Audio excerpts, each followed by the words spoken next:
Good morning students. आज हम पढ़ेंगे जो भी अभी तक हमने दोनों टाइप के सेल डिवीज़न पढ़े हैं, मियोसिस और माइटोसिस, उनमें क्या क्या डिफरेंसेस हैं उनके बारे में आज हमें बात करनी है।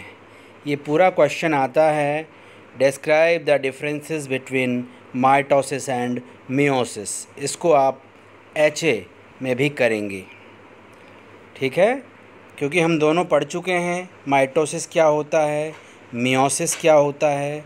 बस अब बात करनी है हमें इनमें क्या क्या बेसिक डिफरेंसेस हैं। ओके, देखिए, सबसे पहले अगर हम बात करें तो माइटोसिस क्या था। माइटोसिस में एक ऐसा एसेक्सुअल रिप्रोडक्शन वाला प्रोसेस था जिसके अंदर पेरेंट सेल से जो दो डॉटर सेल्स बनती थी उनमें क्रोमोसोम्स का नंबर सेम रहता था, यानी कि डिप्लॉयड पेरेंटल सेल डिप्लॉयड दो डॉटर सेल ही बनाती थी। Is a process of asexual reproduction in which the cell divide into producing a replica with an equal number. यहाँ आपको देखना है equal number of chromosome in each resulting diploid cell. Resulting diploid cell means daughter cells. Daughter cell जो दो बनी हैं वो भी डिप्लॉयड और पेरेंटल सेल वो भी diploid. Meiosis is a type of cellular reproduction in which the number of chromosome are reduce by half, यानी कि इसमें क्रोमोसोम का नंबर हाफ हो जाएगा, यानी कि डिप्लॉयड से हैप्लॉयड हो जाएगी cell. The separation of homologous chromosome producing two haploid cells, यानी कि मियोसिस फर्स्ट में आपने देखा था एक पेरेंट सेल से दो हैप्लॉयड डॉटर सेल बन गई और बाद में दोनों हैप्लॉयड डॉटर सेल में मियोसिस सेकंड से 4 सेल बन गई और चारों में ही क्रोमोसोम हैप्लॉयड थे जबकि पेरेंटल सेल में डिप्लॉयड। तो एक सबसे बड़ा डिफरेंस ये हुआ कि माइटोसिस में जो दो डॉटर सेल बनती है उनमें क्रोमोसोम का नंबर सेम होता है, यानी डिप्लॉयड की डिप्लॉयड ही रहती है, जबकि मियोसिस में डॉटर सेल की संख्या 4 होती है और उनमें क्रोमोसोम की संख्या पेरेंट सेल से हाफ हो जाती है। सबसे बड़ा डिफरेंस है ये। अब आप देखेंगे डायग्राम में भी हम एक बार बता देते हैं आपको। ये है मियोसिस और ये है माइटोसिस। मियोसिस में आपने देखा था सिनेप्सिस हुआ था और क्रॉसिंग ओवर हुआ था, जो सबसे इम्पॉर्टेंट बात है प्रोफेज 1 में हुआ था, जबकि ऐसा यहाँ पर कहीं देखने को नहीं मिल रहा है। यहाँ देखिएगा आप, प्रोफेज में ही होमोलोगस क्रोमोसोम अरेंज होकर के बाइवेलेंट बनाए थे होमोलोगस क्रोमोसोम्स ने, ठीक है, अरेंज होकर के बाइवेलेंट बनाए थे, जबकि यहाँ मेटाफेज के अंदर ही सारे मेटाफेजिक प्लेट पर अरेंज हुए थे। मेटाफेजिक प्लेट पे कब? मेटाफेज में ही। यहाँ एनाफेज में डिफरेंस बहुत आपसे एग्ज़ाम में पूछा जाता है कि मियोसिस का एनाफेज और माइटोसिस का एनाफेज में क्या डिफरेंस है।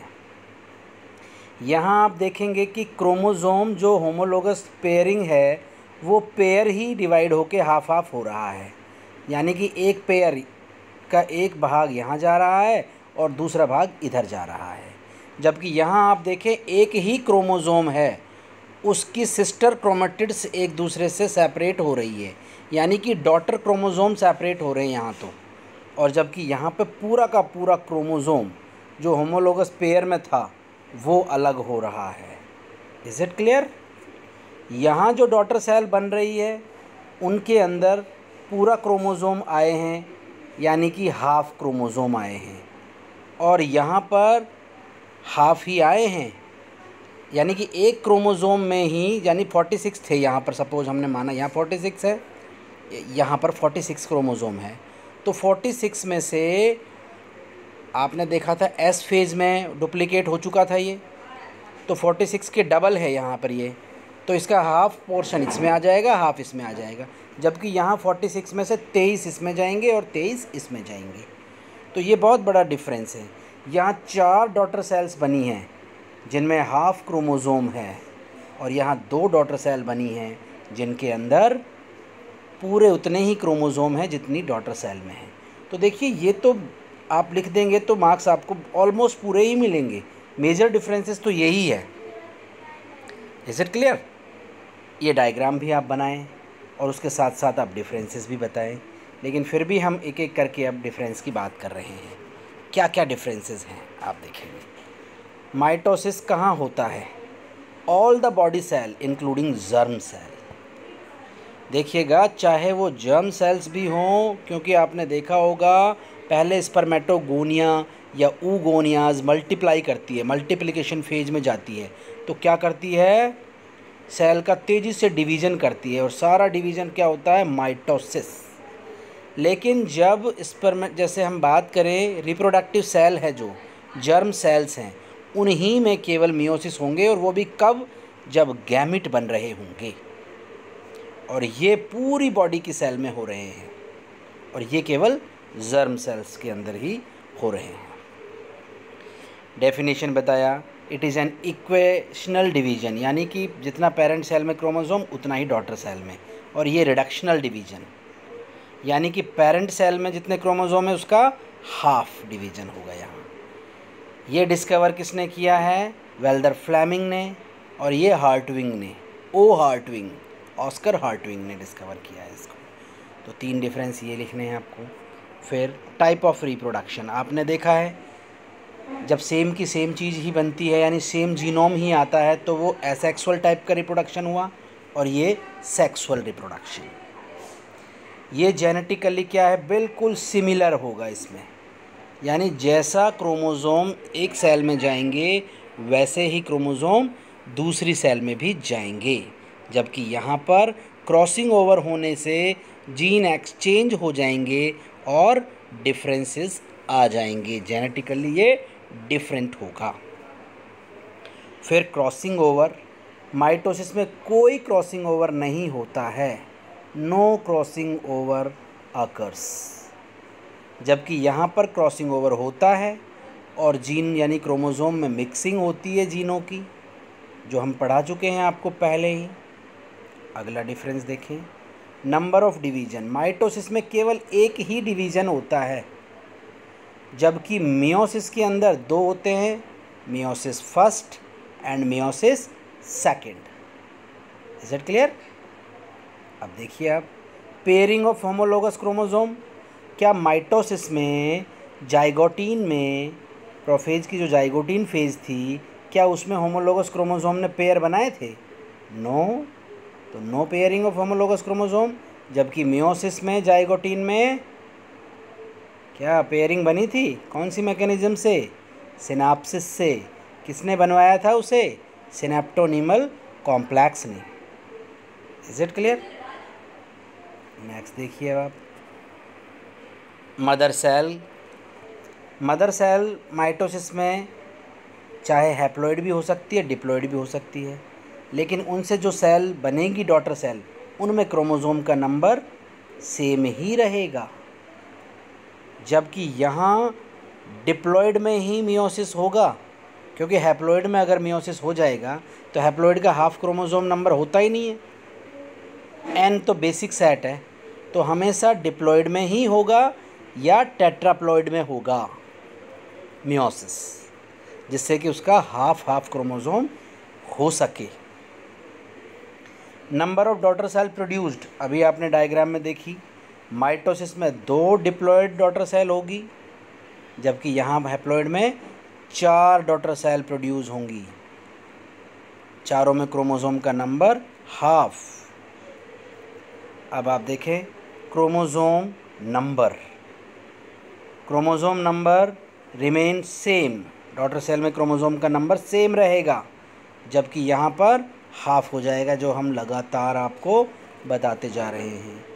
कायज़मेटा, यानी कि कायज़मेटा प्रोफेज 1 के क्रॉसिंग ओवर वाले पॉइंट पे बनते हैं, जबकि माइटोसिस में तो कोई क्रॉसिंग ओवर होता ही नहीं है। जब क्रॉसिंग ओवर नहीं होगा तो कायज़मेटा बनेगा क्या? माइटोसिस में एब्सेंट होगा। जबकि यहाँ पर कहाँ होगा। और ये डायरेक्ट क्वेश्चन आपसे 1 मार्क का पूछा जाता है कि कायज़मेटा कहाँ बनते हैं, और आप कहेंगे मियोसिस फर्स्ट के प्रोफेज 1 के किसमें, पैकाइटीन स्टेज के अंदर। कभी कभी ये टर्मिनलाइजेशन होता है तो डिप्लोटीन और मेटाफेज तक चलते हैं। स्पिंडल फाइबर टेलोफेज जैसे ही आती है तो आपने देखा है कि क्रोमोसोम अपने अपने पोल्स पर पहुंच जाते हैं, उनके चारों तरफ न्यूक्लियर मेम्ब्रेन बन जाती है, क्रोमोसोम सारे अनकॉइल होकर के क्रोमेटिन नेटवर्क बना लेते हैं, तो पूरी तरह स्पिंडल फाइबर डिसअपियर हो जाते हैं। जबकि यहाँ टेलोफेज 1 में डिसअपियर नहीं होते हैं, तब तो बने रहते हैं, और जैसे ही टेलोफेज 2 कंप्लीट होती है तो वहाँ डिसअपियर होते हैं। तो आप लिख सकते हैं यहाँ कम्प्लीटली डिसअपियर हो जाते हैं टेलोफेज में, और यहाँ टेलोफेज 1 में कभी भी डिसअपियर नहीं होते हैं। न्यूक्लियोलाई रीअपियर हो जाती है, न्यूक्लियोलस और न्यूक्लियर मेम्ब्रेन कब रीअपियर हो जाती है, टेलोफेज में, जबकि यहाँ टेलोफेज 1 में ये अपियर नहीं होती है, टेलोफेज 2 में अपियर होती है। साइटोकाइनेसिस ऑकर्स इन टेलोफेज, यानी कि कोशिका द्रव्य का विभाजन साइटोकाइनेसिस है जो टेलोफेज के अंदर हो जाता है। प्लांट में तो कैसे होता है, बाय सेल प्लेट फॉर्मेशन से, जबकि एनिमल में होता है बाय क्लीवेज फुरो जो होती है ना, अंदर घुसती चली जाती है, क्लीवेज फुरो। और ये टेलोफेज 1 और टेलोफेज 2 में भी साइटोकाइनेसिस होता है। आप देख सकते हैं जो हमने डायग्राम आपको प्रीवियस क्लासेस में दिखाया हुआ है। अब सेंट्रोमियर का स्प्लिटिंग, सेंट्रोमियर यानी कि क्रोमोसोम की जो आर्म्स जुड़ी होती है, यहाँ तो हो जाता है immediate centromere split during anaphase.